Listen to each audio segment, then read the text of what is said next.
It is my opinion that you do not really understand the concept of banking.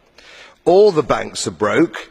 Bank Santander, Deutsche Bank, Royal Bank of Scotland, they are all broke. And why are they broke? It isn't an act of God. It isn't some sort of tsunami.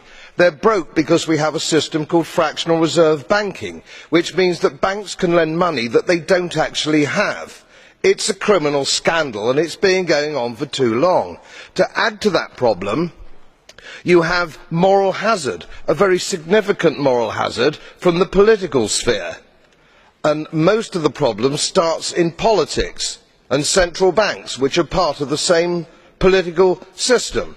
We have counterfeiting, sometimes called quantitative easing, but counterfeiting by any other name. The artificial printing of money, which if any ordinary person did, they'd go to prison for a very long time. And yet governments and central banks do it all the time. Central banks repress the amount of interest that rates are, so we don't have the real cost of money.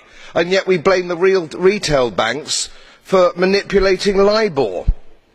The sheer effrontery of this is quite astonishing. It's central banks that manipulate interest rates, Commissioner. And plus, underneath all this, we talk loosely, in a rather cavalier fashion, do we not, about deposit guarantees. So when banks go broke through their own incompetence and chicanery, the taxpayer picks up the tab. It's theft from the taxpayer.